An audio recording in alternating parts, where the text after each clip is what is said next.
వర్గాల ప్రజలను చంద్రబాబు మోసం చేశాడు అని కాకినాడ జిల్లా ప్రత్తిపాడు నియోజకవర్గం వైఎస్సార్సీపీ నాయకులు, నరసాపురం పార్లమెంట్ పరిశీలకులు ముదునూరి మురళీ కృష్ణంరాజు అన్నారు.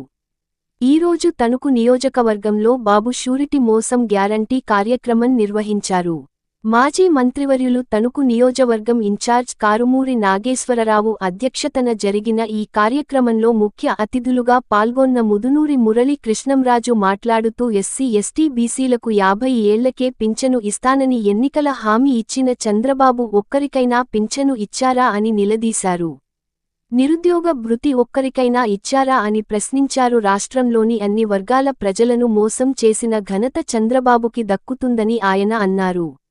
ఈ కార్యక్రమంలో పార్లమెంట్ సమన్వయకర్త గూడూరి ఉమాబాల, ఈపీఎంబీసీ కార్పొరేషన్ మాజీ chairman Pendra Veeranna, Iragavaram ZPTC Anjaneyulu, town president Marisetti Seshagiri, నియోజకవర్గం మహిళా అధ్యక్షురాలు మెహర్ ఉన్నిసా బేగం, ఇరగవరం మండల అధ్యక్షులు కొప్పిశెట్టి దుర్గా ప్రసాద్, అత్తిలి మండలం అధ్యక్షులు సత్యనారాయణ, తణుకు రూరల్ మండలం అధ్యక్షులు వెంకట రమణ పాల్గొన్నారు.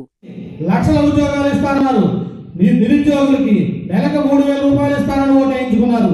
ఇచ్చేరా అని అడుగుతా ఉన్నాం. అదేవిధంగా బీసీలకు కానివ్వండి, ఎస్సీలకు కానివ్వండి, మైనార్టీలకు కానివ్వండి 50 ఏళ్ళకే పెన్షన్ ఇస్తారని చెప్పారు. ఒక్క పెన్షన్ అన్నా ఇచ్చావా అని అడుగుతా ఉన్నాం. అదేవిధంగా అన్ని వర్గాల ప్రజలకి మోసం చేసి ఓట్లు వేయించుకున్నాం. ఏ ఒక్క ప్రజలకన్నా నువ్వు ఇచ్చావా అని అడుగుతా ఉన్నాం. మొన్న తల్లికి వందనం పేరుతో జగన్మోహన్ రెడ్డి గారి ఆదేశాలతో మనందరం నిరసన తెలియజేస్తే ఏమీ చేయలేని పరిస్థితుల్లో సగం మందికి ఇచ్చావు. ఉన్నవాళ్ళ పరిస్థితి ఏంటి? లక్షల మంది పిల్లలను ఇబ్బంది పెట్టే పరిస్థితి రోజు ఉంది. వాళ్ళందరి పరిస్థితి ఏంటని అడుగుతా ఉన్నాం. దీనన్నింటినీ ఆలోచించి ఒక ప్రధాన ప్రతిపక్షంగా మన బాధ్యతగా జగన్మోహన్ రెడ్డి గారు ఒక మహోత్తరమైన కార్యక్రమం ఈ బాబు షూరిటీ మోసాన గ్యారంటీ అనే కార్యక్రమానికి ప్రతి ఇంటికి వెళ్ళి మనం చెప్పాలి. ఏదైతే మోసం చేసాడో, ఏదైతే నమ్మకంగా చెప్పాడో ఇవన్నీ ఎందుకు ఇవ్వమని మనం ప్రతి ఇంటి దగ్గర కూడా నిలదీసే పరిస్థితిలో ఇది ఒక కార్యక్రమం ఏర్పాటు చేయడం జరిగింది. మొన్న 25వ తారీఖున మన ప్రియతమ నాయకులు మాజీ ముఖ్యమంత్రి వర్యులు జగన్మోహన్ రెడ్డి గారు దీన్ని లాంచ్ చేశారు. అదేవిధంగా మన జిల్లాలో మన రీజనల్ కోఆర్డినేటర్ బొత్స సత్యనారాయణ గారి చేతుల మీదుగా ఈరోజు మన నాయకులు కారుమూరి నాగేశ్వరరావు గారి చేతుల మీదుగా రేపు మండలాల్లో మండల నాయకులు గ్రామాల్లో కూడా ప్రతి ఇంటికి తిరిగి ప్రజల పక్షాన్ని మనం పోరాడవలసిన బాధ్యత ఉంది. 4 సంవత్సరాలు ఉంది కదా, మనం ఎన్నో పథకాలు ఇచ్చాం.